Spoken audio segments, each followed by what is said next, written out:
The 1-3-3-1 is an attack system based on how the forwards position themselves across the field. It's so commonly used because it's very easy for players to know what their role is within the system. It generates very quick ball and creates space down the edges for our best attackers to maximize their ability to attack. Today we're looking at one of the variations of the 1-3-3-1 setup, and that's the 4-pod symmetrical system. It's a great way for inexperienced teams to have clear guidelines, not only of where the forwards need to set up, but also the backs. Let's have a look at what that looks like. The 1-3-3-1 generally has one forward inside the 15 metre, two pods of three between the 15 metres, and an extra forward out inside that other 15 metre. So if we look at it, we've got 1-3-3-1. You'll have your bigger forwards in the two pods in the middle, and you'll have some faster, better attacking forwards out in those outside channels. We will delve into it later which forwards we have in these positions, but it's called the symmetrical 1-3-3-1 system because of how the backs set themselves up around the field. The centres are the protagonists within the system, and if we look at how they set up, we're going to have one centre on the left hand side, another centre on the right hand side, and so we're going to have our wings on each side, and as you can see we now have 4 pods across the field. This makes it very easy for our players to know their roles and know what positions they need to get into to be a threat on attack. So within the system, our 10 is going to be the main decision maker, and so let's just put him in behind one of these pods, and our 15 basically has freedom on attack to be looking for opportunities, maybe 50-20s, an opportunity to enter the line, giving good feedback to the 10 to help with decision making, or just joining into a pod if they're lacking numbers, or into a position to be a distributor. So the centres play a key role within the system because it's how they rotate to be distributors or backdoor options for those pods. So if we look at the setup, on this side the 12 can come to his inside pod, and the 13 can move into a position on the inside of his pod. So imagine if we have a ruck up here with, we'll say this is the 6, so we've got the 6, the 13 and 14 have created a group up here. We have our first pod with the 10 in behind. The 12 will rotate in behind this pod here. So now we can attack with this pod, we can play backdoor to attack with this pod, we can do backdoor, backdoor, and the 12 will come around and he will join up. We'll say this is the 2, so it'll be a group of 2, 11 and 12 on this side. Or the 15 can come into this group as well and create an extra threat outside. And so imagine we did play wide, so now we have another group up here, which will be the 2, 11 and 12. This group will come forward. We will have the 10 in behind here. The 15 can either come in here, or if this 13 has time, he will move in behind this group, and we still have our 6 and 14 out this side. So we have the ability to play wide rugby consistently. Another quick example is, say from here we hit this pod, so we've got 1, 3 and 4. They create a ruck here. These guys come back. Maybe the 15 sees an opportunity on this blind side. If you've watched my video on why the 15 metre line is important, you understand. Definitely worth having a look at that video. I'll leave a link below and I'll add it to the end of the video.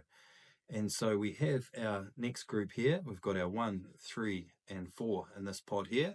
The 10 will move across. He will join the back. Now the 13 will come back out here. And once again, we have options this way. We can play out the back and wide, or from this ruck here, we can come back and play. Maybe the 15 has come into this position. We've got the 2, the 11 and the 12 still in a position to attack these channels here. One of the reasons I like having the 15 at the back with that freedom to choose how he wants to attack is that if there is a turnover, he's in a position to be able to quickly get back in case there's a kick. Also, if there's a turnover and a line break, he's in a good position to defend in that second line of defence. Now let's talk about how I like to set up my pods. There are many variations, and that's the beauty of the system, is that you can adjust it each time depending on your player's skills or abilities and player profiles. So for an example, if we're starting from a line out, we may have a rule where we have the jumping pod. So let's use 1, 4, and 3 as an example. So say we play off the top and we hit up here with the 12, the 11, and we're going to use the 7. He's going to come and help clean. So we've created our first hit up pod.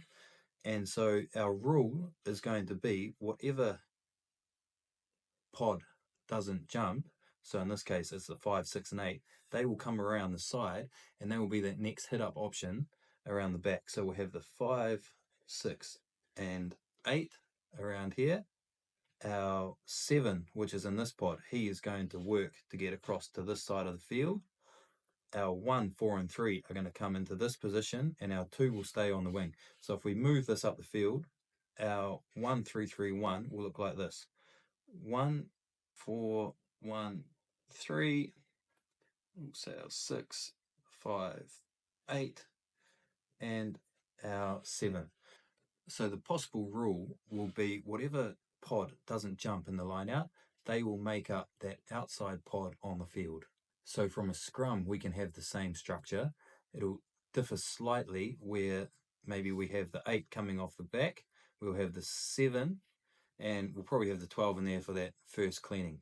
And just for this example, we'll say the 5 will come in to join here because he's on that outside side of the scrum. So we initially have our first pod. Our next pod will be the 1, 3, and 4. They will make up that next pod because we want our hooker to stay on this side, and our 6 is going to work to come across and be in that open channel. And this allows, if we do want to hit here and play quick ball out the back, we've got that 6 joining with the 14 and 13 in that outside channel. Now you can chop and change which players you want in each group.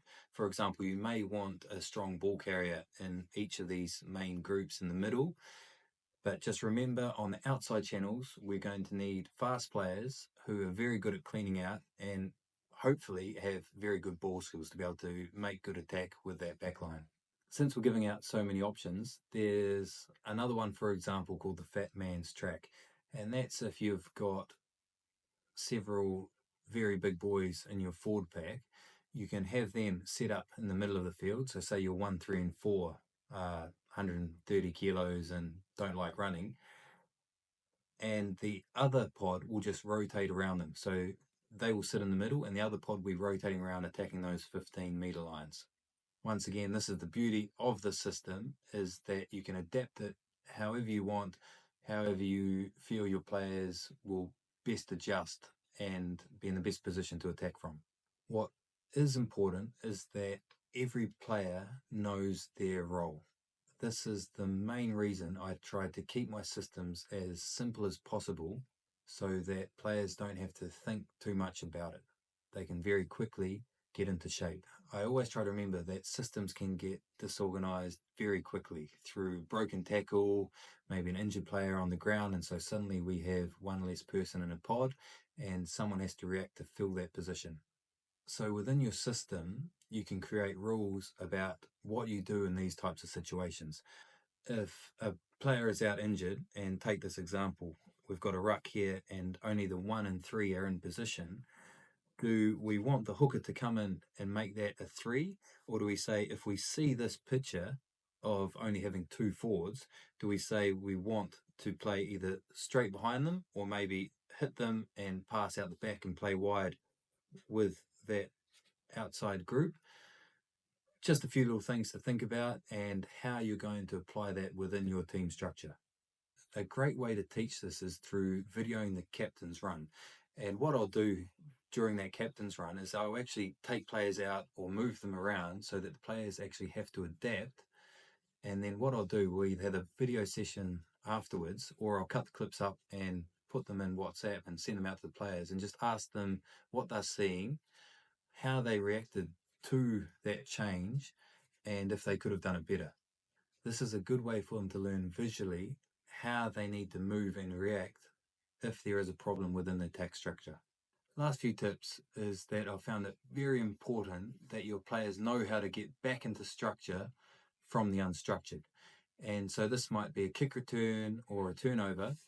Players need to know how we're going to counterattack, but also what their running line should be to be in position for those next phases. Who's doing what? Where are we attacking? How are we attacking?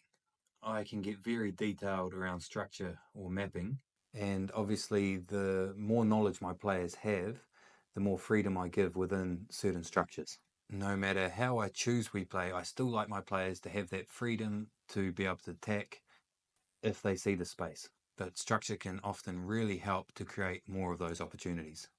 Thanks for watching, and don't forget to check out my video on why attacking the 15-meter line is the key to a successful attack.